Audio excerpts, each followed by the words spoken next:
am Riza May Mamanda, and today we tackle about the parts of manual vehicle. First, battery. Auto battery provide power starting your vehicle. The second is alternator. Alternator converts mechanical energy to electrical energy with an alternating current. The third, fan. The fan system works by the forcing airflow through the radiator, its function to facilitate and support the engine's temperature management. And the next, radiator. Radiators work to eliminate heat from the engine.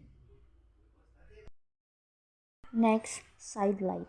Side lights tend to be found in the headlamp unit of your car's front corners. Next, signal lights demonstrate deceleration and a change in direction of the vehicle and make the vehicle more visible to other road users when it is dark or during poor visibility. Next is steering wheel. Controls the direction of a vehicle. It converts the rotational commands of the driver into swiveling movements of the vehicle's front wheels. Next, horn. Horn activated to warning others of the vehicle's presence or approach or to call attention to some hazard. Side view mirror, helping the driver see areas behind and to the sides of the vehicle outside the driver's peripheral vision in the blind spot. Gear. A gearbox slows down the spinning in between the engines and then wheels so that you can actually control the speed of the car. Handbrake to stop the vehicle from the rolling backwards when they park.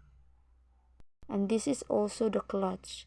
Clutch used to disconnect transmission from engine to shift gears or when you need to have car in gear while waiting to drive away.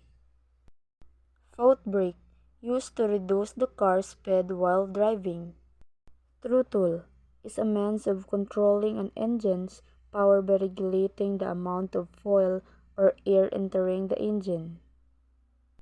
Rear view mirror can help you achieve visibility of the road behind you.